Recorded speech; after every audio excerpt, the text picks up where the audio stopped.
I had sung the dying into the arms of our dead for 40 years, and in all that time I never once expected the living to answer, because our liturgy is built on the certainty that they will not.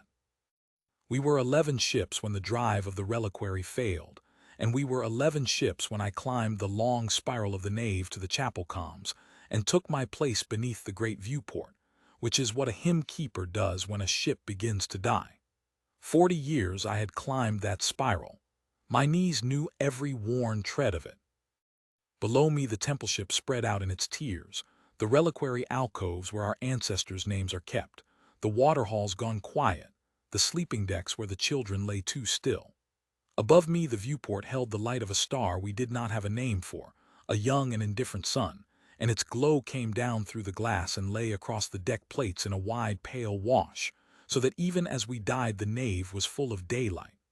I have always thought that a cruelty, that the dying is done in the light. But the choir teaches that the light does not owe us mercy, only witness. Let me tell you what we are, so you understand why we sang and to whom, and why it should have gone nowhere. We are the veil. We have been a fleet longer than we have been a people. There is a world in our oldest hymns, a green and heavy world, but no living veil has stood on it, and the hymns do not agree on where it was. What every veil knows instead is the inside of a slow ship, the hum of a failing drive, the taste of recycled water, the ration bell, the reliquary alcoves, the long custom of the choir. We were driven out of somewhere once, and after that we were driven out of everywhere else, one harbor at a time, one refusal at a time, across so many generations that the refusals became doctrine. This is the thing the other peoples never understood about us, and it is the thing you must understand now. When the veil first went to the stars we begged. Of course we begged. A dying people begs. We hailed the living worlds, the ports and the councils and the great fed empires, and we sent our distress on every band we could reach, and we asked for water, for air, for a birth, for mercy. And the living heard us. That is the part our hymns are careful to keep. The living heard us, and the living answered, and the answer, world after world, century after century, was no, not silence. Silence a people can forgive. Silence might be a broken relay, a sleeping watch, a signal lost in the dark. What we got was worse than silence. We got acknowledgement. We got the confirmed receipt and the closed channel. We got the port authority that logged our plea and turned its lights away. We got told, in the plain grammar of the living, that we had been heard and would not be helped. A people can only be told that so many times before it changes what it believes about the shape of the universe. And so the choir was made. And the choir's first law, the law I had served for 40 years, is this: the living do not answer. Do not shame yourself before them. Do not sing your dying to the deaf. When the end comes, turn your voice away from the living worlds and toward the forebears, the ninefold dead, the long line of veil who died in the dark before you and are waiting in it still. Sing to them, commend yourself to them. They at least will not close the channel because they have no channel to close. They will only receive. So when the drive of the reliquary failed, and the engineers came up from the low decks with that particular flatness in their faces that means there is nothing more to try, no one aboard my ship sent a distress call. It would not have occurred to them. It would have been an obscenity, like cursing in a shrine. What they did instead was climb, deck by deck, to the nave, and take their places, and wait for me to begin the rite of the long dark, which is the death hymn of the whole ship, sung on the low sacred band, the dirge band, the band that by our oldest custom carries only the voices of the mourning and is aimed only at the dead. I want you to understand that the dirge band is not a distress frequency. It is the opposite of a distress frequency. It is the band we set aside precisely so that our dying would never again be pointed at the living. When we sing on it, we sing outward and downward, into the dark between the stars where our dead are said to drift, and we tune it so it will scatter, so it will not carry cleanly to any living port, so that no watch officer of any empire will ever again have the chance to log our death and turn away. That is the whole point of it. We built a way to die that could not be refused, because it asked no one living for anything at all. My sister was in the nave when I began. Her name was Vela, and she carried the same kin prefix I do, because we came from the same water, the same tear, the same tired mother who sang us both our first hymns before the choir ever took me. Vila was not of the choir. She was a water keeper, a woman of pumps and filters and the endless work of keeping a slow ship breathing, and she had spent the last 3 days down in the water halls doing the thing that has no name in our language but should, the work of stretching an impossible little further, an hour, a breath, so that the children might have that hour and that breath. When she climbed the spiral to the nave, she did not look at me the way the others did. The others looked at me the way the dying look at a priest, with that terrible readiness. Vila looked at me the way a sister looks at a sister, which is to say she looked tired, and a little angry, and unwilling to pretend she was at peace. I loved her more in that look than I had loved her in 40 years of hymns. I raised my hands, and the nave went still, and the daylight lay across all of us, and I began to sing our dying to our dead. I will not write the words of the rite here. They are not mine to spend, but I will tell you the shape of it because the shape matters to what came after. The rite of the long dark begins low, a single held tone, the keeper's tone, and then the ship joins one voice at a time, the way our dead are said to have joined the dark one soul at a time, until the whole vessel is one sound. It is not a sad sound. That surprises the few outsiders who have ever heard it. It is a steady sound, a walking sound, the sound of a people who have done this before and will do it again and are not afraid of it, only tired. We sang the names of the forebears first, the great long roll of the ninefold dead, the ones who died in the first refusals, the ones who died in the plagues of the Third Fleet, the ones who died in the cold when the 8th convoy lost its sun. We sang them all by name, because that is the promise of the choir, that no veil dies unnamed and none is forgotten.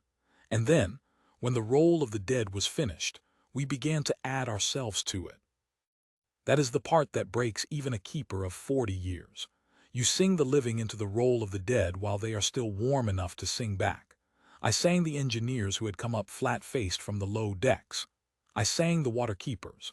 I sang the children on the sleeping decks who were too still to climb. I came, at last, in the proper order of the rite, which goes by tear and not by love, to my own tear, and I sang my sister. Vila heard me sing her name into the dead, and she did not flinch, and she did not weep. She lifted her own voice and sang it with me. She sang herself into the dark alongside me, in tune, water keeper to hymn keeper, and I thought, this is how it ends, and it is not the worst way. We are together and we are in the light and we are singing, and no one living will ever again have the chance to hear us and turn away. The star came up in the viewport as we sang. We were drifting, and the drift turned us slowly, and the pale young sun swung across the great glass and filled the nave with a light so clean it hurt. The reliquary alcoves caught it, all our old dead names in their little niches, and they seemed for a moment to be lit from within. I remember thinking that the light was witness enough. I remember being, if not at peace, then done. There is a difference, and the difference is the whole of what the choir gives you. You are not made peaceful, you are made finished. And then the console beneath my hands lit with a return. I did not understand it at first. Nothing returns on the dirgeband. Nothing has ever returned on the dirgeband in the whole history of the choir, because the dirgeband is scattered and aimed at the dead, and the dead do not carry consoles. I looked down at the little amber waveform climbing the glass, the shape of an answer coming up out of the dark, and my first thought, my true first thought, was that I had made an error in the tuning, that some fault in the old array was folding our own hymn back into our own ears. I nearly did not stop singing. It would have been a small mercy to die believing it was only an echo. But it was not our hymn. The waveform was wrong. It climbed in a shape our voices do not make, a patient, structured, deliberate shape, and beneath it ran a carrier so old and so steady that the array logged it without my asking as a life pattern, a made thing, a signal from a mind. Someone was answering the death of the reliquary on the band we had built so that no one could. I stopped singing. One by one, tier by tier, the nave stopped with me, and the great sound of our dying thinned and fell away until there was only the hum of the failing air and the small amber shape climbing the glass, and my sister's voice, which was the last to stop, because Vila had always been stubborn about finishing what she started. "Keeper," said the array tender, a boy of the choir barely into his robes, and his voice cracked on the word. "Keeper, it is not an echo, it is hailing us." I put my hand flat on the console over the amber light, the way you put a hand on a thing to be sure it is real, and I said the words that I would say again and again in the hours that came, the words that I think will be carved over my own niche when I am finally a name in the roll. We did not call anyone. We called our dead. The hail resolved. Our old translator, a tired machine that had spent its life turning portrafusals into our grammar, turned the incoming signal into words, and the words were these, in a voice flat and unhurried and unmistakably that of a living mind. "We have your position. Relief is inbound. Confirm souls aboard. Confirm souls aboard." No living port had asked us to confirm our souls in 300 years. They asked us to confirm our registry, our cargo, our right of passage, our ability to pay a berth fee we could never pay. They never once asked how many of us there were to save. I stood beneath the daylight with my hand on the amber light, and I could not make my mouth form the count, because the count was a thing we kept only for the dead, and here was a living voice asking it of us as though we were still the living, as though we were people whose number mattered to someone alive. The array tender confirmed it for me in a whisper, reading the roll off the ship's own tally, and the flat voice received the number and did not close the channel and said only, "Understood. Hold, we are close." We were close. I climbed to the viewport. It is a foolish thing for an old woman to do, to climb the last steps to the glass with her knees the way they are, but I did it, and I put my face near the cold pane, and I looked out into the dark past the young, indifferent sun, and I watched the living come.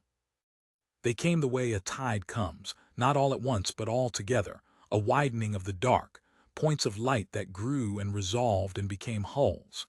I had seen the ships of the living before in the long ago in the begging years when we still hailed the ports. I knew the shape of a warship and the shape of a hospital ship and the shape of a tender heavy with water. What I did not know, what stopped the breath in me, was that they had sent all of them. For a fleet in distress, a living port might send one ship if it sent anything, a single patrol vessel to log the wreck and move on. For a plea, a real plea, aimed properly at the living and paid for properly in the currency of the living, a port might send a tug. We had sent no plea. We had sung a hymn to our dead on a band built to reach no one. And out of that dark came grain tenders, their holds fat with the harvest of some world I would never see, and water tenders riding low with the weight of it, and a hospital ship the color of bone with its bays already lit and open, and around all of it, unhurried, patient, its hull scarred and daylit and enormous, a warship of the living turned not toward us but around us, the way you set a wall around a fire to keep the wind off it. They had sent everything, for a prayer that asked them for nothing. The first of them to reach us was not a soldier. I want that kept in the record. The first living thing to cross into the reliquary was a boat of the hospital ship, and it mated to our failing lock. And when the lock cycled and the air of the living came in past our old thin air, the ones who came through were not armed. They came through with stretchers folded on their backs and cases in their hands, and the particular quickness of people who have done this many times and are already counting, already sorting, already deciding who is nearest to the dark and who can wait. A woman led them. She was small, for one of the living, gray at the temples, and she wore the plain gray of no empire I knew, and around her throat on a cord hung a small worn token, a listening token, the kind a contemplative wears, and I did not understand yet what that meant. She stopped when she saw me because I was in her way, an old woman in a keeper's robe standing between the living and the dying with her hand still half raised from a hymn. She looked at me, and she looked at the nave behind me, The tiers, the reliquary alcoves lit with dead names, the whole quiet architecture of a people prepared to die well. And I saw her understand something. I do not know how much she understood in that first moment. But something in her face changed. The way a face changes when a person realizes they have walked into a temple and not a wreck. "We heard you," she said. Our tired translator gave me the words a half-beat behind her mouth. "We came as fast as we could." "You should not have heard us," I said. I heard how mad it sounded even as I said it. I was refusing rescue. 40 years of doctrine had put the refusal in my mouth before my heart could stop it. The band we sang on does not carry to the living. We built it so it would not. We did not call you. We did not call anyone alive. We called our dead.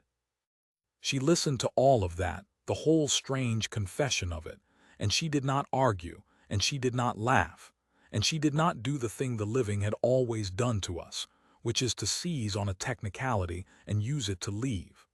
She waited until the translator caught up, and then she said the thing I have thought about every hour since. "I don't know whose God you were singing to," she said. "That's not the part we listen for.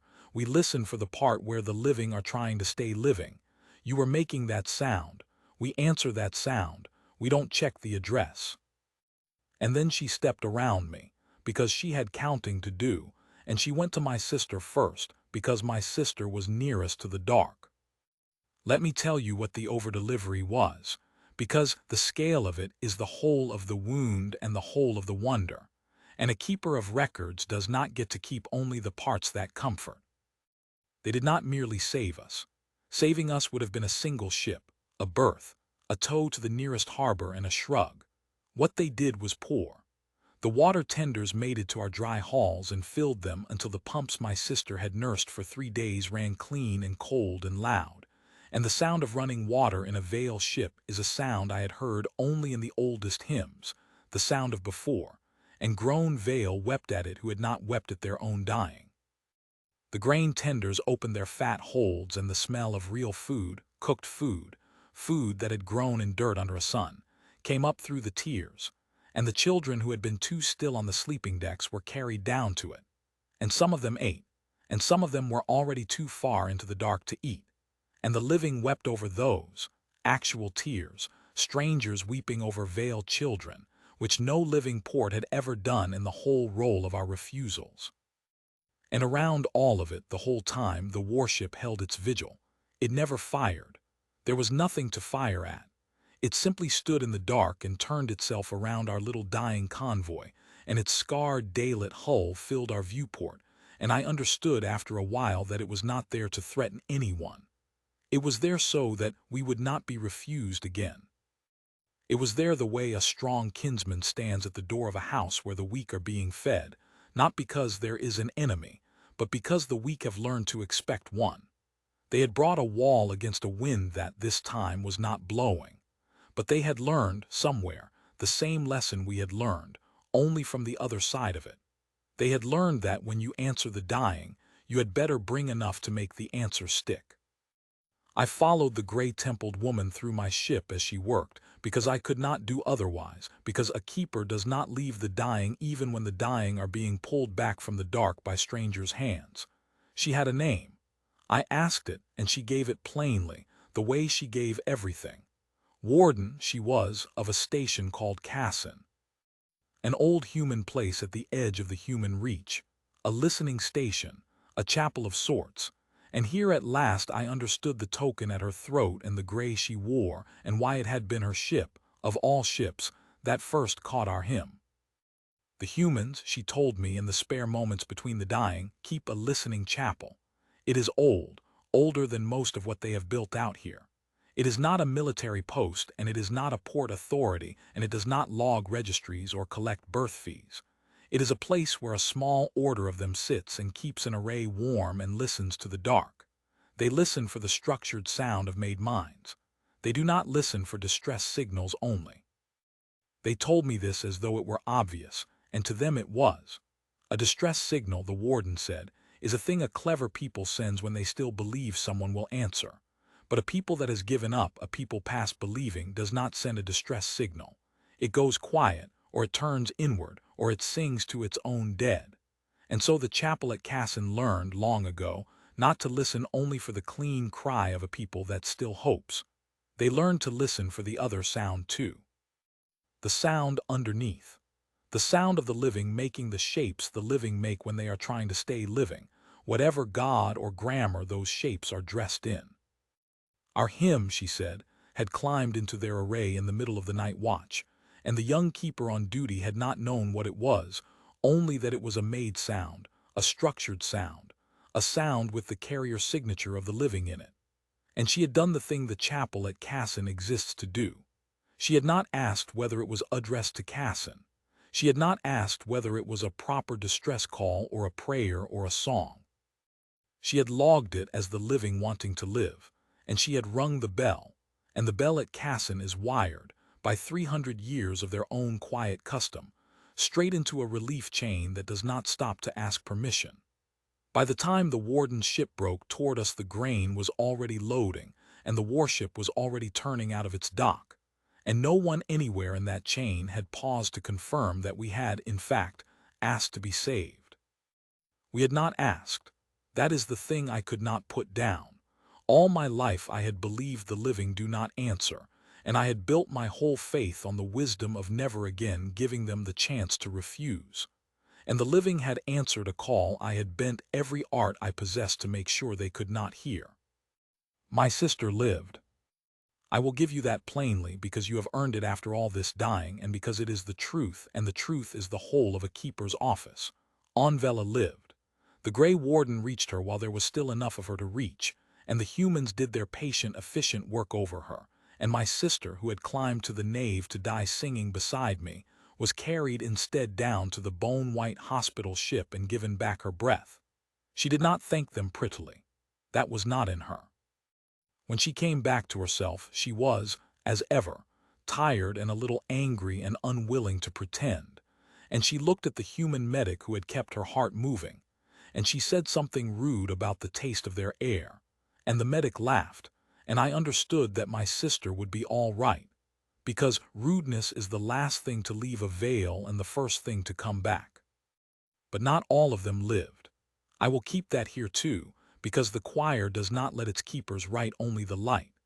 The over-delivery was vast, and it was fast, and it was more than any plea has ever bought, and still it did not reach everyone, because some of my people had already gone too far into the dark before the first boat mated to our lock.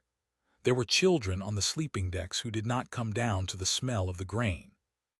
There were old ones in the reliquary alcoves who had commended themselves so completely to the forebears that when the living came for them they had already stopped waiting to be answered, and a body that has stopped waiting is a hard thing to call back. The humans wept over them, and did the work anyway past the point where the work could matter, because that too is apparently a thing their chapel teaches, that you finish the reaching even when the reaching is only for the record. But they lost some. We lost some. The light does not owe us mercy, only witness. And here is the shape of the wound, the true shape, the one I did not see until the ships were full and the water was running and the warship still stood its patient vigil in the dark. The ones we lost, we had already sung. I had sung their names into the roll of the ninefold dead with my own voice, in the proper order, by tear and not by love. I had done it because the living do not answer, and a people that knows the living do not answer learns to let go early, learns to commend its weakest to the dark before the dark can take them slowly, learns to call it mercy. My whole faith was a machine for letting go in time, and the living had come. The living had come after all, faster than my faith had ever imagined the living could come, and some of the ones I had already released, I had released too soon. My doctrine had told me they were past saving so that I would not have to hope. And then someone came who had not stopped hoping on our behalf, and a few of the ones my doctrine had buried, their hopping might have kept. I do not say the choir was wrong. Understand me. 300 years of refusals are not wrong. The living did turn us away, world after world, and a people that had not learned to let go would have shattered on that turning away, would have gone mad begging at doors that only ever opened to say no. The choir kept us whole. The choir let us die like a people and not like beggars. I will not stand over the roll of the ninefold dead and call the wisdom that named them a lie. But a wisdom built on a certainty can only survive as long as the certainty holds, and the certainty had not held. Somewhere out in the human dark there had been, the whole time, a small gray order sitting in a chapel, listening not for the clever cry of a people that still hopes but for the sound underneath, the sound of the living trying to stay living in whatever grammar, addressed to whatever God. They had been listening for 300 years. They had been listening the whole time we had been teaching ourselves to stop calling. If we had known, if any veil in any of the refused convoys had known that there was a door in the dark that answered the sound and not the address. I could not finish that thought then, and I cannot finish it now. It is too large. It has too many dead in it. The warden found me at the viewport when it was nearly done, when the tears were loud with running water and the smell of grain and the low, exhausted sound of a people that had been ready to die and now, bewilderingly, would not.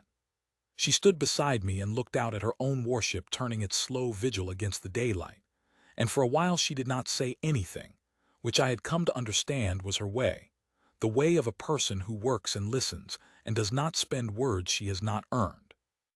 "You keep the names," she said at last. She had seen the reliquary alcoves. She had seen me touch them. "The order you're part of, you keep the names of your dead." "All of them," I said. "None dies unnamed. None is forgotten. It is the promise of the choir. It is the only thing we have never once failed to keep." She nodded slowly, and she touched the small worn token at her own throat, the listening token of her own chapel, and I understood that we were, the two of us, keepers of the same kind of thing, listeners in two chapels at either end of the long dark, and that we had spent our whole lives listening for opposite sounds. I had listened for the dead. She had listened for the living, and her listening had reached into mine and pulled my sister back out of the role I had already sung her into. "Why did you come?" I asked her. It was not the question a saved woman asks. It was the question a keeper asks, because a keeper must write it down truly, and I did not yet know how to write it. "You owed us nothing. We are not of your empire. We asked you for nothing. We built our whole dying so that we would never again ask anyone alive. You crossed the dark and spent your grain and your water and your surgeons, and turned your warship out into the black for a hymn that was addressed, on purpose, to no one who could hear it. Why?" She thought about it. She did not give me the quick answer, the pretty answer. She gave me the plain one after a while, the way she gave everything. "We don't answer because we're asked," she said. "Being asked is a thing that can be argued about. Whether the call was for us, whether we owe you, whether it's our sector, whether you filed it right. People have used all of that to leave. We got tired of watching people use all of that to leave, so we stopped listening for the ask." She looked at me. "We just listen for the sound of somebody who wants to live, and when we hear it, we go. We don't check whose God it was for. It was never our business whose God it was for."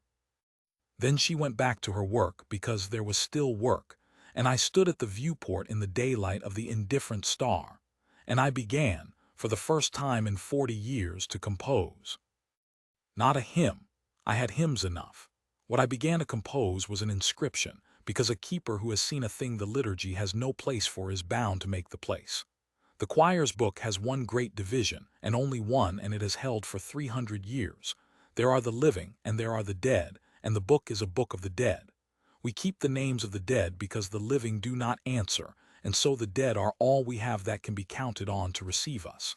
The living are not written in the book. The living are not kept. The living are the ones you do not sing to, the ones you turn your face from, the ones whose refusal taught us to build a band that could not be heard.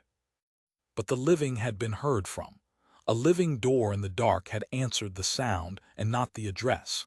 And a keeper who has been answered by the living has a duty her liturgy did not prepare her for. She must find a way to keep a living name. I do not know if the choir will accept what I did. I am an old woman and my knees are bad, and I overstepped an office I did not have the standing to overstep, and there will be a reckoning in the fleet, among those of us who are left, about whether a keeper of the dead may write a living thing into the book. Let them reckon. I have sung the ninefold dead by name for 40 years, and I have never once failed the promise, and I will meet the reckoning on my feet. But this is what I did. When the ships were full and my sister was breathing and the warship still stood its vigil, and the young, indifferent sun still poured its light down through the great viewport onto all of us, the saved and the too late saved together, I went to the reliquary alcoves, to the head of the roll, before the very first of the ninefold dead, and I opened the book, and on the page that has held, for 300 years, only the names of those who died believing the living would not answer.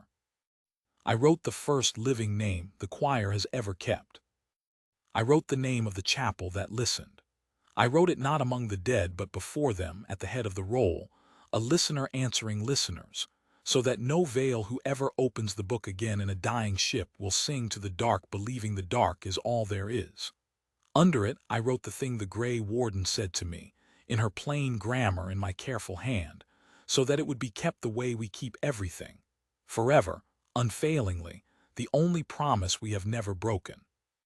We do not check the address.